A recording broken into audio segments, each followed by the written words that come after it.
friends. It's wonderful to be joining you this evening. And excuse my one more thing I had to click going on. Great that you are here for this question and answer session, living fully alive in every area that God has for us.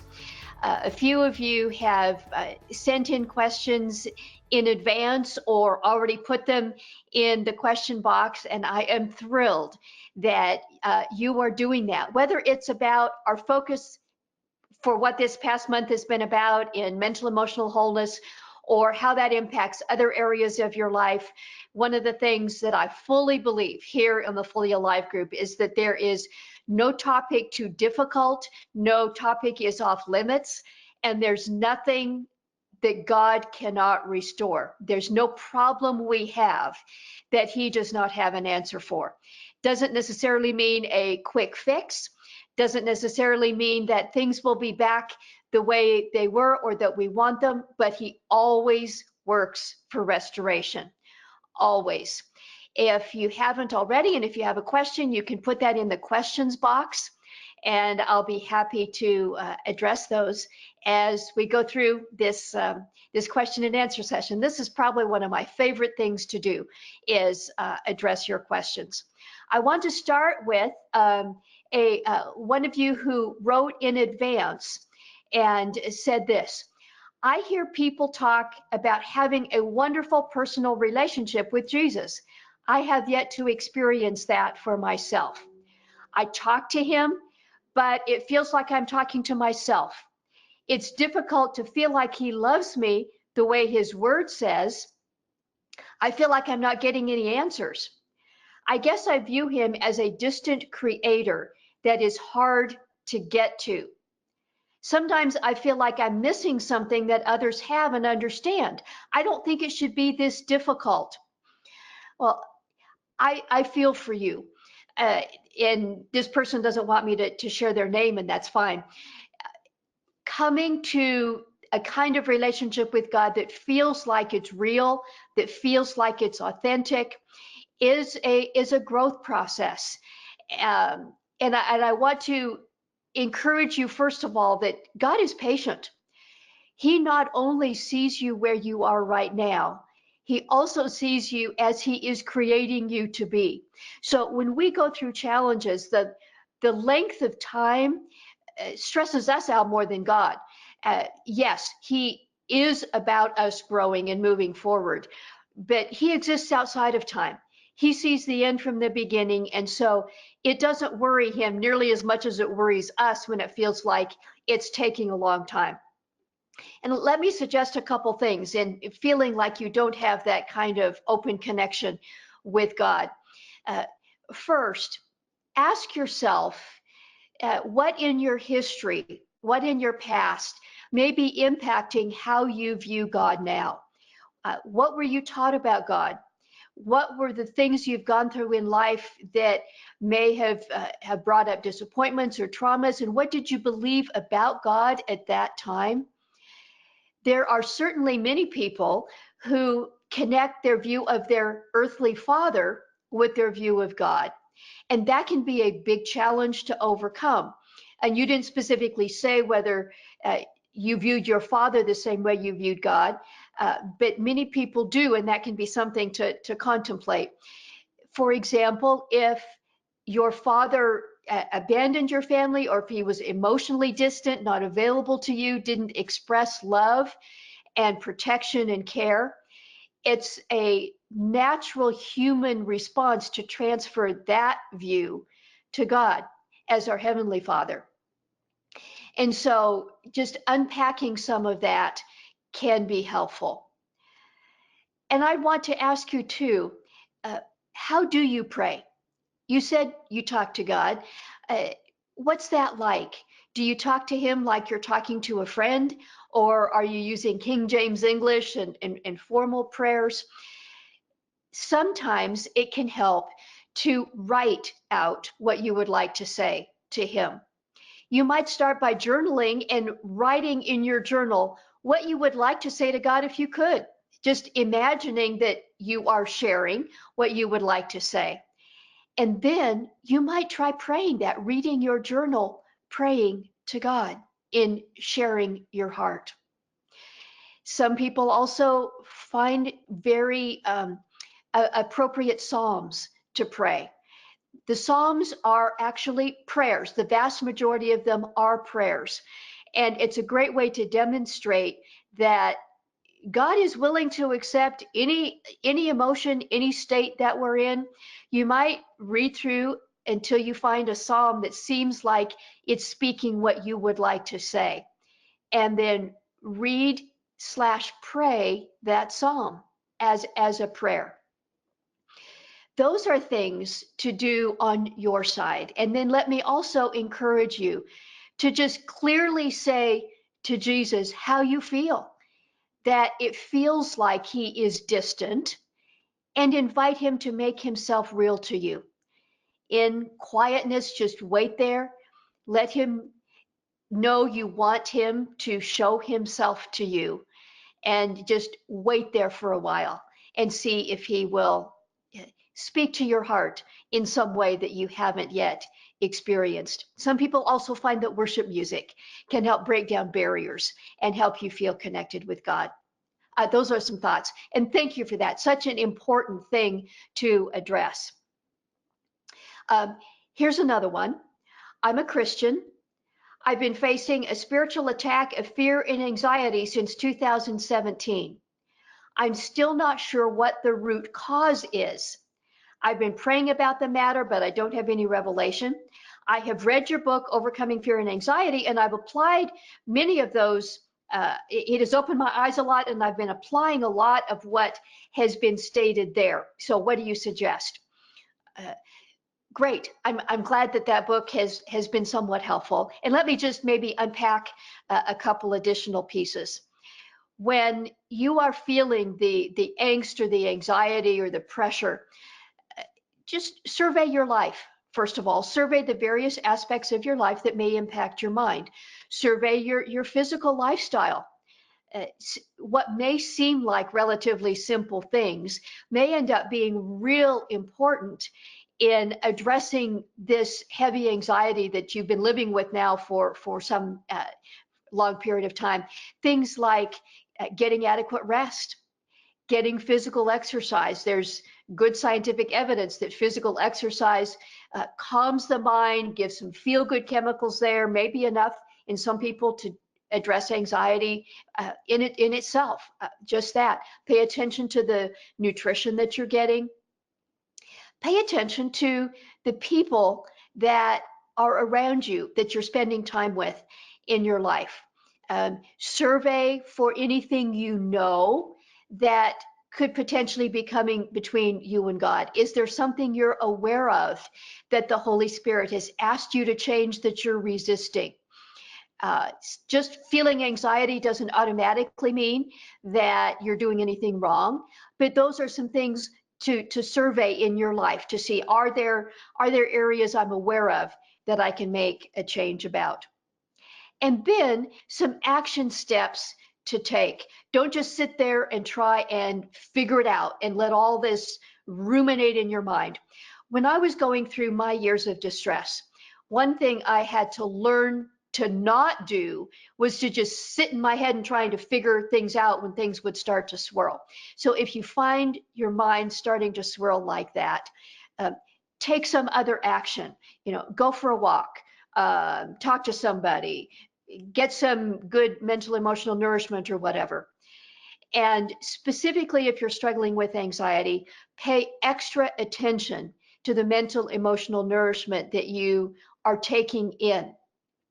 The books you're reading, the television programs you're watching, the podcast you listen to, or the internet sites you frequent, you may need to take extra care in what kind of nourishment your brain receives. Those are some practical steps. And then, of course, keep bringing it back to Jesus. Ask him to interpret it for you. And similar to what I said earlier, go into his presence, tell him how anxious you are feeling, ask him to make it clear to you, and then make sure you get quiet and stay quiet for long enough to give him an opportunity to speak to your heart and interpret the situation for you. So those are some ways that I pray can be helpful for you. Okay. Couple questions here about relationships. And that's obviously a big area for many of you who are here in the Fully Alive group. And those questions are always appropriate. And we're going to dive into a couple deep ones here. Sexual betrayal is probably the worst kind of betrayal for any married couple to experience. In reconciliation, what conditions need to be present to restore sexual intimacy? Is there a period of time where it is unhealthy for the offended party to hold back physical reconciliation as part of the healing process? What I think I hear you asking is there a period of time beyond which the person who was betrayed should no longer say no to sex? I think that may be part of what you're asking. I'm going to go ahead and mention the second part of your question because it applies, and then unpack both of these parts in a little more detail. Building trust after betrayal is hard. And yes, it is. Having accountability software on all computers and phones, an accountability partner, working with a group of guys to hold me accountable, being part of a 12-step program that doesn't seem to be enough to demonstrate commitment to change for my wife. I'm not looking for credit as I created this mess, but I feel despondent when there's little or no acknowledgement of positive change. I feel like the Greek god Sisyphus condemned to roll a boulder uphill only to watch it roll back down. Any advice? In working toward reconciliation, the painful part is you cannot control the other party's response. You can only control your response. What I can tell you is that it almost always takes a great deal longer than the person who offended, the person who betrayed, thinks it should. It always feels like once the offended, or once the person who betrayed, once the person who acted out or had an affair or got into pornography or something, once that person starts to make a change, that person usually feels like their spouse, the offended party, should respond quickly, whether that's a few weeks or a couple months or whatever. I'm changing. I'm doing all this. Why aren't you responding to me? That is almost always the case, where it takes much, much, much longer. One thing that sometimes can help is to just ask, what would it mean for you to feel safe? What would it take for you to feel like coming closer again? Now, the offended party may not always have a good answer to that, but the steps that you are taking may not mean as much to your spouse as they mean to you. The steps that you mentioned, the accountability and the group and the 12-step program and all of those things are vital. They're most vital for your heart. And don't stop. But what that looks like and means to your spouse, there may be other aspects that are more important to this is a gentleman, to her, to your wife. And sometimes just coming out and asking. The very, very painful part when a marriage has experienced some kind of betrayal is that you cannot control your spouse's response. Let me perhaps encourage you a little bit with this. It may not feel immediately like encouragement, but as you think about it, I think it will be encouraging, and I intend it that way. You would not want your spouse to come back, have sex, or whatever, if it would quickly lead them to feel resentful. You don't want your spouse to come back just because you want it. If there's any growth in your own heart at all, you want real intimacy. You want real healing. And that is something you cannot control. That is why God waits as long as He does for us. He is not about our obedience. He wants our love. He wants our worship. And that cannot be commanded. You cannot command love. You can only invite and woo. So, what does it take for trust to be able to be restored? It takes uh, overwhelming transparency, transparency that probably feels intrusive. And it probably will feel intrusive for a considerable period of time. That means that your wife needs to feel that she can call you up anytime, anywhere, and you'll answer, for example, if that's what she wants.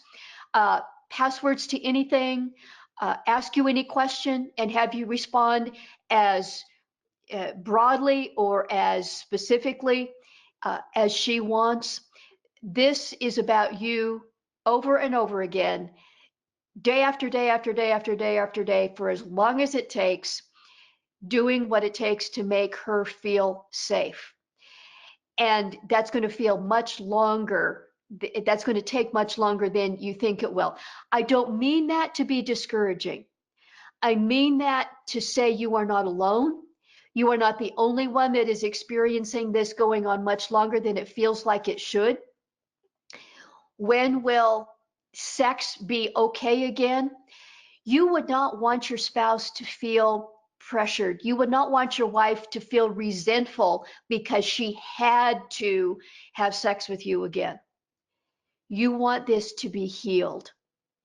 And that means that you keep walking this journey, and it's going to feel like a long time. There's an additional part to your question, and I'll do my best to answer this part as well. I'd love to hear from betrayed partners to understand their pain and expectations during recovery.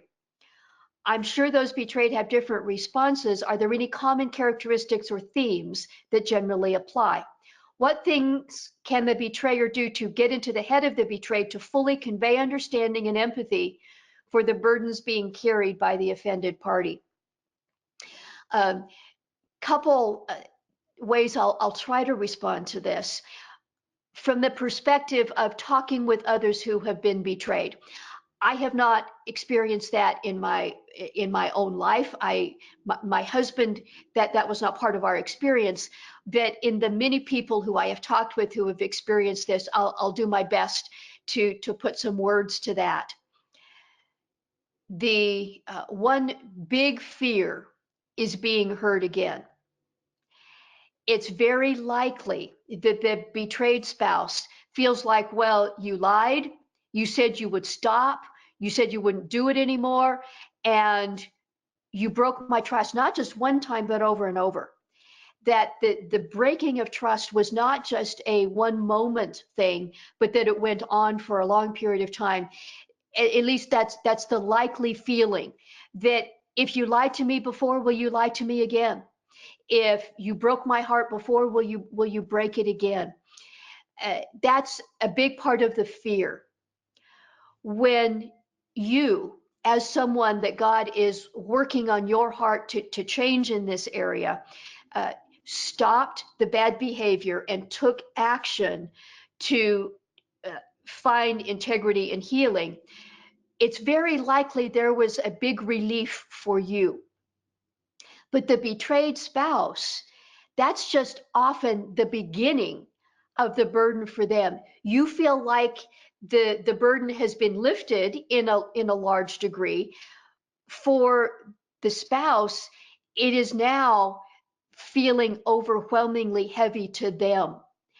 That is something I often hear the offending spouse, if I can use that word, um, express, that they feel relief, but the party who was hurt is now feeling this overwhelming burden.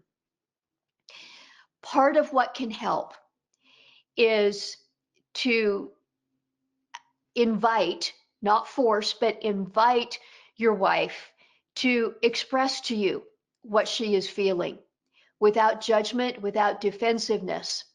Allow her, invite her to tell you about uh, what it's like to be her and feeling all this heaviness, and not trying to fix it, not trying to explain your behavior, but simply to listen and to affirm.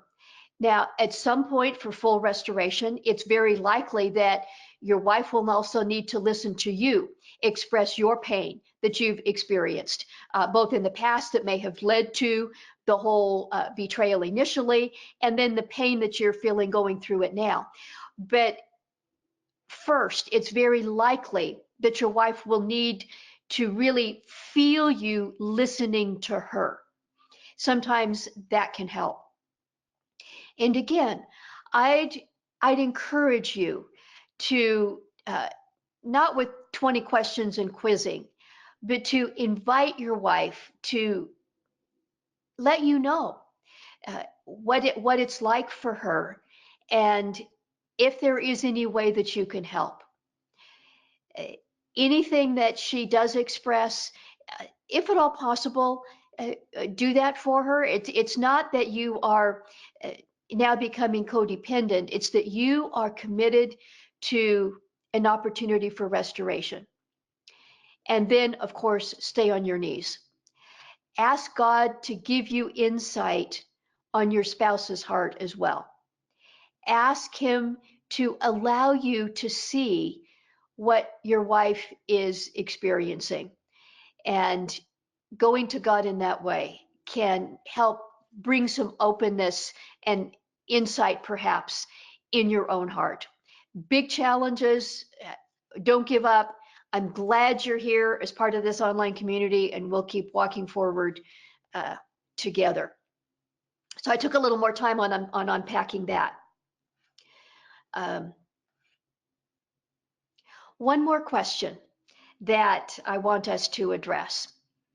Uh, Thank you, but this loneliness never leaves me. I'm a guy who felt lonely with my family growing up. We don't fight, uh, don't misunderstand, but I'm a child of divorced parents. I'm around my father's family now, and I feel all this loneliness and pain, and I don't feel like I'm making any progress. This is a gentleman who wrote, you wrote in another language, uh, er, first language, not English. So I'm trying to smooth out those phrases a little bit. Let me just mention a couple things about being in that kind of a painful situation. First of all, the stuff that happens to us impacts us. Having experienced the divorce of your parents, that is a real wound. And the husband who I was talking with just a few minutes ago in some length, whatever started you in the path of how you brought pain to your wife and the betrayal, sexual betrayal, there were almost certainly wounds that you were responding to. The wounds that we suffer impact us. Uh, and it's important to take that and own it seriously. This isn't minimizing any of this stuff.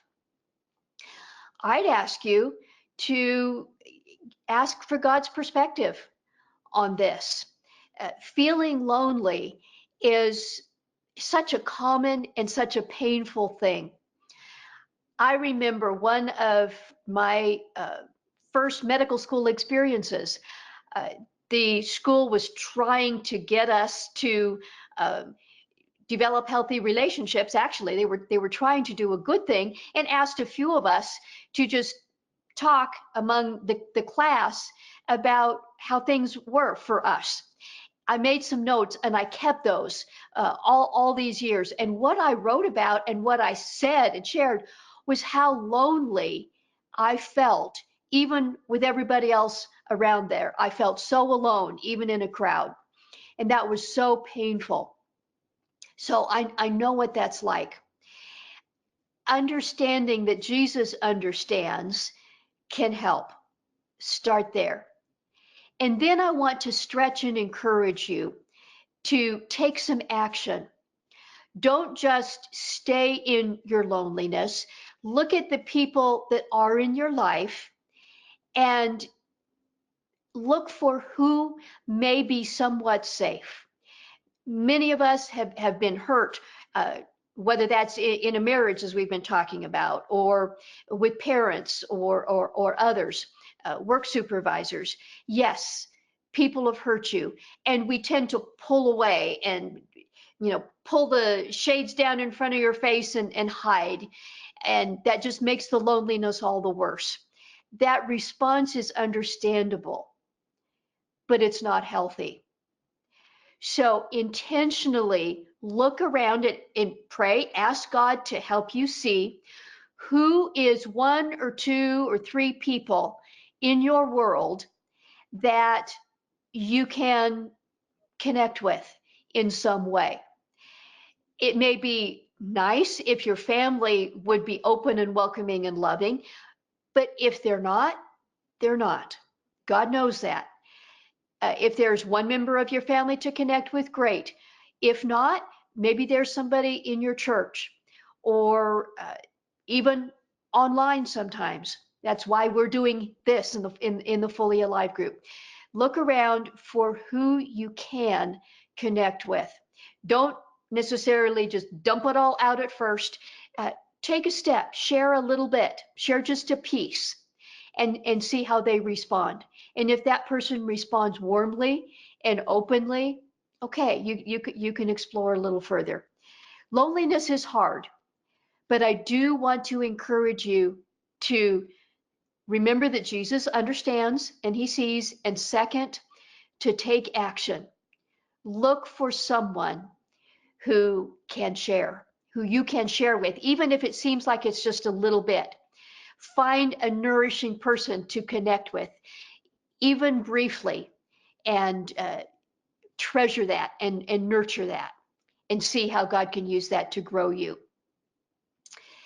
I think that's the questions for tonight. I want to thank you for being part of this online community and for sharing. I especially want to thank you who wrote in the detailed questions about the marriage challenge. We're happy to deal with those big challenges because there's nothing too big for God to see, understand, redeem, and restore. Next month, our focus will specifically be on sex, sexuality, and intimacy. I've spent some time even today working on the teaching I'm going to be sharing next week to start off our month on sex, sexuality, and intimacy. It's a big topic. Obviously, we even talked about it some tonight when that area is broken. But we'll unpack God's design for that. I'll share a bit of my story in that very area next week. And then we've got a couple great guests coming up through the month of August, and of course our question and answers. I also want to let you know that we're doing some very intentional and active work in our website, for our online home, because we know we want that experience to be as positive as possible for you. Thank you to those of you who have asked questions about that and made comments. We take that seriously, and we are taking some very significant action to make the experience for you better in some of those online places, like these webinars, like the forums, and so on. So thank you for being engaged, for being part of this community. And right now, I ask God to bless you, to give you wisdom and peace and hope. And I'll see you next week.